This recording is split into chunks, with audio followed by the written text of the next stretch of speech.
Bonjour et bienvenue sur Consomacteur. C'est une émission de l'association La Voix des consommateurs avec pour leitmotiv de faire du consommateur un acteur sur les sujets liés à la consommation.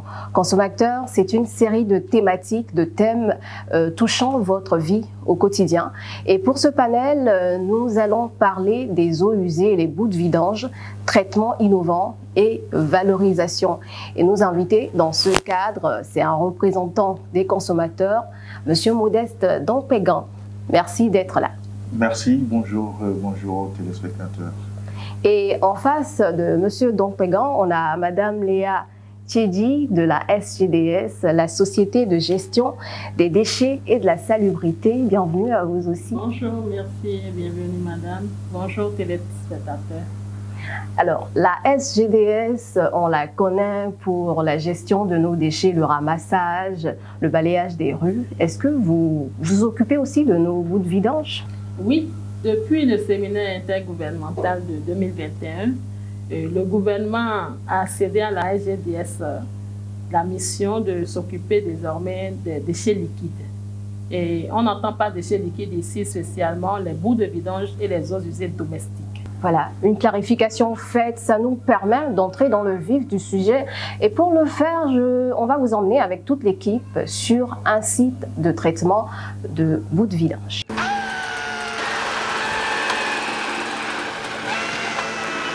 Lorsque les vidangeurs arrivent sur la station, ils passent dans un premier temps par le pont bascule pour peser leur camion. Après le pont bascule, ils se dirigent vers l'heure de dépotage pour déverser leur contenu. De ce canal, leurs bouts sont récupérés dans le bassin tampon. Lorsque nous recevons les bouts, nous effectuons des analyses pour s'assurer de la salinité de la boue reçue. L'eau infiltrée se dirige grâce à des conduites souterraines vers le premier bassin, communément appelé bassin anaérobie.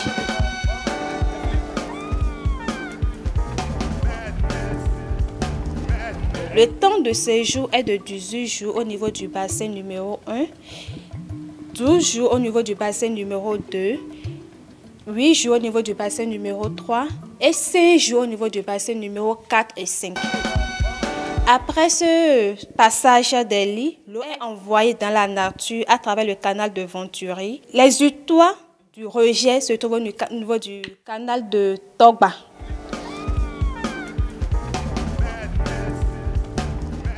Retour sur le plateau. Maintenant, on a tous regardé cet élément témoin. Madame Tchédi, que deviennent nos bouts de vidange une fois que vous les videz de nos fosses septiques? Avant d'aller dans le vif du sujet, il faut aider les téléspectateurs à comprendre ce que c'est que les bouts de vidange. Les bouts de vidange, c'est ce qu'on appelle communément nos cacas, ajoutés à nos urines, à l'eau de nettoyage anal et aux matériaux de nettoyage anal que les vidangeurs viennent pomper dans nos ménages pour les convoyer vers les stations. Et au niveau des stations, qu'est-ce qu'elles deviennent? Les bouts de vidange ont deux parties.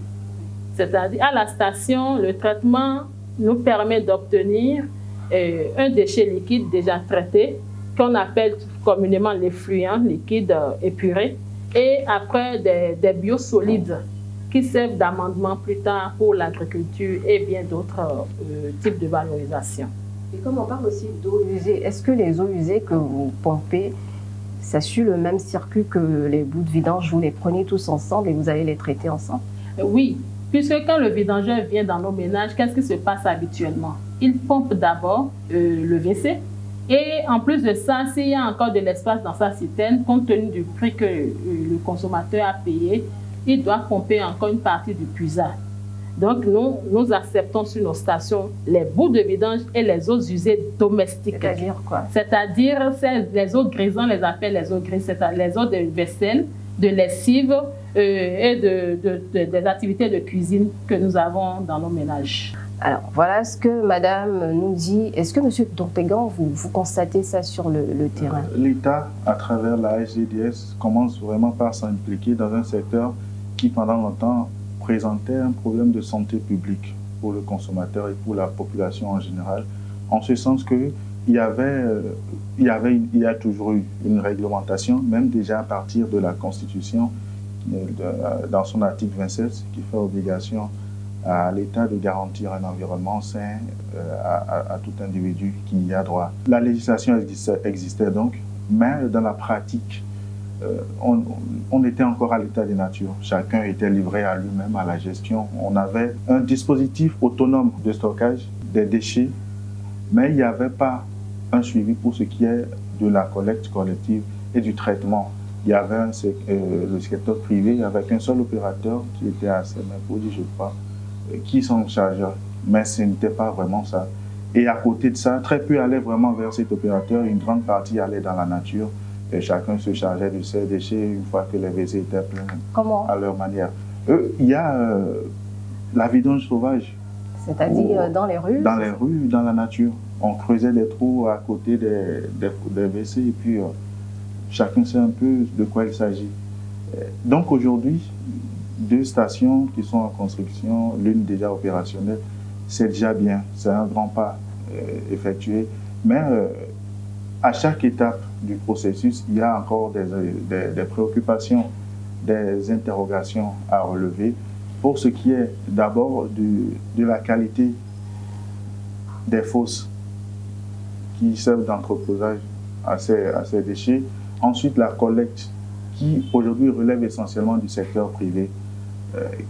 Il va falloir regarder du côté également de ces collecteurs-là. Pour en revenir aux sites de traitement à proprement parler, ces sites de traitement sont installés dans un environnement. On parle de Semenpodi, on parle de Calavi, d'Abomey Calavi. Ce sont de grosses agglomérations qui abritent beaucoup de personnes. Quel sera l'impact de ce site-là? Parce que Madame aura le temps de répondre à ces questions. Jusque vous avez fait le constat que les choses s'améliorent sur ce qu'elle a dit. Bien sûr, il y a forcément un pas qui a été fait. Aujourd'hui, avec les stations de traitement, c'est un pas, et un grand pas qui a été effectué. Et on constate effectivement une certaine amélioration dans la gestion et dans le traitement de ces déchets-là. Mais dans le processus, il y a encore des points dont on va éclaircir. Avant, vous nous avez juste donné une première partie de votre travail, du travail que font les vidangeurs. Après ça, le traitement concrètement, comment il se fait? Oui, je peux vous décrire le traitement. Et lorsque la boue vient à la station, qu'est-ce qui se passe? Les stations construites sont déjà achevées complètement. Elles sont fonctionnelles? Oui, elles sont fonctionnelles les deux. Seulement que Semenpodi n'est pas en activité pour le moment. Mais Calavi est rentré en activité du fait de la technologie implantée. Les boues de vidange à la station de Calavi sont traitées sur 2 phases. Au premier abord, quand le vidangeur vient, il dépote la charge qu'il a apportée. Il déverse dans un canal la charge qu'il a apportée. Et au niveau de ce canal, nous avons des grilles. Ces grilles permettent justement de tamiser la boue. Vous savez qu'avec moi, que dans nos fosses à la maison, on y jette tout, ce qui n'est pas recommandé. Et il faut qu'on commence à changer d'habitude, puisque tous ces déchets solides reviennent à la station. Il faut éviter de jeter quoi, par exemple? Il faut éviter de jeter tout ce qui est déchets solides, c'est-à-dire les tissus, les piles, les pots. Les pots, oui. Tout ce qui est plastique, les sachets, il faut éviter de les jeter dans les latrines. Ça complique le traitement plus tard à la station. Et les serviettes hygiéniques? Oui, les serviettes hygiéniques, les couches des bébés, on voit tout, les préservatifs, on voit tout sur la station. Ce n'est pas bien pour le traitement. Donc, dans cette première phase, il y a le tamisage de la boue. On récupère tout ce qui est déchets solides. Maintenant, la boue récupérée est conduite par le système de canal vers un bassin qu'on appelle le bassin tampon. Au niveau de ce bassin tampon, on a des agitateurs qui homogénéisent la boue avant qu'on alimente les lits. Et sur les lits, l'alimentation est faite, on sépare la partie solide de la partie liquide. La partie solide reste sur les lits. Et le liquide s'infiltre maintenant à travers un massif filtrant qu'on a mis, composé de caillasses, des cailloux et du sable. Et le liquide est récupéré maintenant et coule gravitairement vers des bassins qu'on appelle des bassins de lagunage. Et ça va où ça finit? Ces bassins de lagunage, maintenant, il y a des temps de séjour programmés, bien dimensionnés, qui aident l'eau, les fluents maintenant, à s'épurer avant d'être rejetés dans la nature. L'eau dans un fleuve, dans une lagune, dans la mer? À Calavi, les fluents épurés est rejeté à Toba, dans le bas-fond de Toba. Et le solide, qu'est-ce qu'il devient? Le solide, la technologie de Calavi stocke le solide pendant un minimum de 4 ans. Et après, on fait le raclage et on co-composta avec d'autres matériaux verts qui donnent du carbone pour avoir un mélange plus fertilisant pour l'agriculteur. Donc ça devient de l'engrais? Oui, ça devient de l'engrais. On peut en faire de l'engrais, on peut en faire du biocharbon. On brûle aussi cette boue dans la cimenterie. Cette boue aussi peut servir à faire des pavés. Il y a plusieurs types de valorisation qu'on peut faire de cet élément. Pour ce qui est de l'engrais, est-ce que ce n'est pas dangereux pour nous qui consommons les produits qui seront issus de cette agriculture? Parce que c'est quand même des matières fécales avec tout ce que ça dégage du corps. Oui, la loi de Lavoisier dit rien ne se perd, rien ne se crée, tout se transforme. Il faut dire déjà que le traitement permet de réduire considérablement la charge polluante contenue dans les boues. Elle n'est pas de zéro. Non, elle n'est pas de zéro puisqu'il y a des normes. Nous avons sur nos stations des laboratoires. Et ces laboratoires permettent justement de faire l'analyse et de juger de la qualité du produit avant son rejet dans la nature ou bien avant d'être cédé à un quelconque agriculteur. Monsieur Dompelon, vous avez des préoccupations sur ce pan de la question. Est-ce que vous êtes rassuré? Rassuré quant au traitement. Oui, aujourd'hui, les boues de vidange seront traitées dans de meilleures conditions, mais toujours préoccupé par l'impact environnemental parce que ce type de traitement génère de la pollution olfactive, beaucoup d'odeurs et également des micro-organismes parce que ce sera séché à l'air libre. Avant là, ça nous gêne et ça nous rend malade aussi et ça ne nous fait pas du bien. Donc, si je peux trouver d'autres moyens pour corriger ça va nous faire du bien quand même.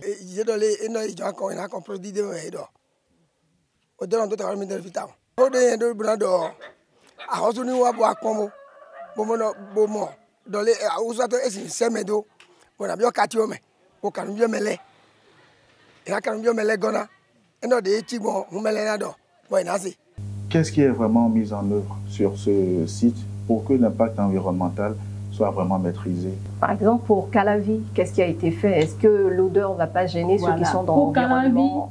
Pour que l'odeur ne gêne pas l'habitation, qu'est-ce qui a été fait? On a créé une zone témoin. C'est-à-dire autour de la station, il y a une limite qui a été d'office rachetée pour que la population ne s'installe pas dans cette limite. C'est un espace tampon. Oui, c'est un espace tampon. C'est pour lutter contre la pollution olfactive, comme il vient de le dire. Ça, c'est un acquis déjà. Et les habitations ont été prises en compte et doivent être dédommagées jusqu'à la fin. Et l'espace libéré est déclaré d'utilité publique. L'espace qui reste à acquérir. Nous intervenons là en bout de chaîne où ce sont des déjections humaines qui sont récupérées et traitées. Et quand on parle de déjection humaine, on parle de tout ce qui va avec. Elle l'a mentionné de façon subtile tout à l'heure, les hormones, les médicaments qu'on prend, et tout ça est éliminé par ces voies-là. Et donc, ces déchets, ces bouts de vidange que nous récupérons sont composés de toutes ces choses-là, de tous ces éléments-là. Alors, qu'est-ce qui se fait finalement pour que l'impact pendant le traitement sur l'environnement, sur le milieu, le site d'implantation de cette station-là soit amoindri? Et dans la suite, ce qui sort de là, comme l'eau qui est rejetée par exemple dans le bas-fond de Toba, quelle garantie est-ce que nous avons aujourd'hui que ça ne contient pas des substances qui vont après poser des problèmes de santé publique? Aujourd'hui, pour l'usage agricole de ces substances-là, de ces bouts de vidange transformés en engrais, il y a également des réserves qui sont émises dernièrement. Dans certains pays même, peut-être pas encore en Afrique, mais même en Europe. Je prends l'exemple de la Suisse. Aujourd'hui, la Suisse a décidé de ne plus utiliser l'humus issu des bouts de vidange dans l'agriculture, dans l'épandage agricole, certainement parce qu'ils ont fait des constats.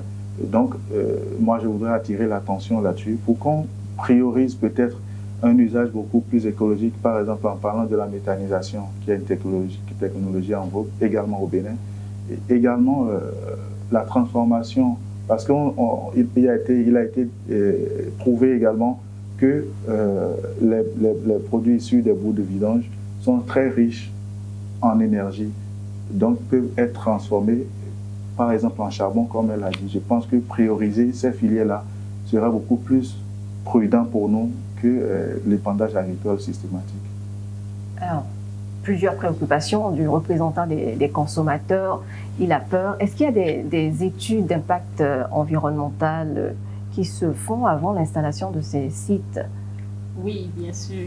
Et aujourd'hui, c'est systématique, hein. Pour tout projet au Bénin, il y a l'étude environnementale, d'impact environnemental et social qui est faite. Mais on sait que les études se font, mais est-ce que dans la pratique, dans la pratique, qu'est-ce qui se fait?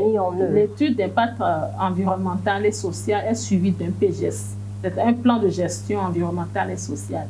C'est ce plan, en fait, qui vient notifier toutes les mesures environnementales, sociales qu'il faut mettre en œuvre pour lutter contre les impacts potentiels que peut générer un projet. Donc c'est un peu ça. Et pour l'autre côté, effectivement, il y a une peur qui est toujours là. On se dit le compost issu des bouts. Non, il n'y a plus de peur à se faire puisque les normes existent. Et aujourd'hui, même avec l'appui de GIZ, on est en train de se doter d'un arrêté qui parle de qui porte sur la valorisation des produits dérivés de la vidange. Et ça, cet arrêté doit mettre tout en œuvre pour qu'il y ait des dispositions bien précises pour l'utilisation de cet élément dans l'agriculture. Concernant cet espace tampon, les maisons les plus proches sont à combien de mètres? Je ne peux pas vous le dire avec précision, mais il faut dire déjà sur le site, à l'heure actuelle, nous avons une limite d'au moins 100 mètres avec la station. Mais l'élément qui pose plus de nuisances olfatives, c'est le bassin tampon, là où il y a la réception de la boue. C'est là où il y a dégagement d'odeur. Mais une fois la boue est dépotée et le traitement commence, vous ne sentez même plus d'odeur. Dès que vous allez commencer par visiter les stations, vous aurez l'occasion de découvrir tout cela. Et l'engrais qui est produit, est-ce que vous le vendez déjà? C'est sur le marché, ça s'utilise? Il y a une étude de valorisation de ces produits dérivés de la vidange qui va nous situer sur les paramètres à remplir, les conditions, les modalités d'utilisation. Donc, c'est les résultats de cette étude qui vont nous amener à adopter une limitation. Donc, il n'y a pas encore d'engrais issus de boue de vidange chez nos maraîchers? Tout de suite, sur nos stations, il n'y en a pas encore. On va aborder maintenant la technologie qui est utilisée pour traiter nos bouts de vidange. Madame Thiedi, est-ce que ce sont des machines de pointe que vous avez? Parce que d'habitude, on a l'impression que l'Afrique, c'est la poubelle du monde. Tout ce qui est déjà usagé ou usé, on l'emmène ici pour l'utiliser. Pour parler simplement, il faut dire que nous avons opté pour les technologies moins énergivores. Il n'y a pas d'utilisation de machines de pointe. C'est des technologies terre à terre. Mais est-ce que c'est efficace? Oui, très efficace. À Semekpodi, il faut dire, là, c'est des bassins de lagunage avec sédimentation en amont et puis des lits de séchage non plantés. L'impact sur l'environnement? L'impact sur l'environnement, c'est qu'il y a une forte réduction de la pollution. Il y a l'atténuation des nuisances olfatives. Et il y a l'épuration de l'eau avant rejet. Pour Calavi, nous avons les lits plantés de roseaux. C'est vrai que c'est assez technique ce que vous dites. Oui. Les lits plantés, c'est parce que nous, on connaît les lits de manière ordinaire. C'est quoi? C'est composé de quoi? Les lits plantés de roseaux, qu'est-ce qui est fait concrètement? Nous avons posé de la géomembrane sur le sol. Toujours des termes techniques. Dans certains spectacles, nous avons posé sur le sol un matériel étanche qui empêche l'eau de s'infiltrer dans le sol. Et après, on a eu des couches successives de cailloux et puis à la tête du sable. Et c'est sur ce sable maintenant qu'on a planté le roseau. Tout le monde connaît le roseau. On a planté le roseau. Mais lorsque la boue est envoyée sur les roseaux, les plantes, comme on le sait, leur rôle, elles bouffent tout ce qui est pollution dans la boue. Elles hygiénisent la boue avant qu'elle ne soit récupérée pour une utilisation ultérieure. Monsieur Dompégan, est-ce que vous avez vu ce matériel une fois? Ça vous inspire de l'assurance? Le dispositif planté, c'est un dispositif qui, comme elle le disait tout à l'heure, permet de réduire les nuisances olfactives parce que vous connaissez le rôle des plantes, la photosynthèse, capter le carbone contenu dans l'air, fixer ce carbone-là et le transformer en oxygène. Donc ça participe de la réduction du gaz carbonique, mais en même temps produit de l'oxygène, donc un dispositif d'oxygénation du système. Et c'est la technologie, comme vous l'avez dit, la plus en vogue aujourd'hui, si on veut parler en termes de traitement de boue de vidange, c'est actuellement la technique la mieux éprouvée. Et ces sites-là sont implantés dans le sud, on a entendu Calavi et tout, et le nord alors, est-ce que là-bas, comment sont traités les boues de vidange là-bas? Ou bien vous les transportez depuis là-bas pour ici? Dans un passé récent, les boues de vidange sont transportées de partout vers le sud. Mais aujourd'hui, l'État n'est pas resté sans rien faire au nord. À Parakou, bientôt, il y aura une station de traitement des boues de vidange aussi. Et elle est en construction à 60% de taux d'exécution. Donc très bientôt, nous aurons une station fonctionnelle à Parakou pour gérer tout ce qui est déchets liquides. En attendant, les boues sont convoyées. Lorsque les vidangeurs sont appelés de partout du Bénin, ils prennent des boues et les convoient sur nos stations du sud. Et vous êtes sûr que tous les ménages ont cette chance-là de se faire vider leur fosse, puisque vous êtes si loin? Il y a un surcoût pour le consommateur, puisqu'il y a le transport, on imagine de Parakou à ici. Oui, il y a ce facteur qui pèse sur les ménages. Et il faut dire aussi que ce n'est pas souvent les ménages qui appellent dans ces villes. C'est surtout les institutions, les structures qui demandent à ce qu'on vienne vidanger leurs ouvrages sanitaires. Et les ménages alors, qu'est-ce qu'elles font de leur Vous savez, à part Cotonou qui est un peu la zone problématique, un peu plus dans le Bénin, nous avons des sols où la nappe phréatique est très profonde. Donc, ils ont des ouvrages d'assainissement qui permettent de stocker la boue pendant de longues années. Et après, ça devient à l'intérieur de l'engrais. Il y a d'autres ménages carrément qui ferment cette fosse-là pour en construire une autre. Ce qu'on déplore aujourd'hui, puisque ce n'est pas bien pour notre environnement, ce n'est pas bien pour les eaux souterraines.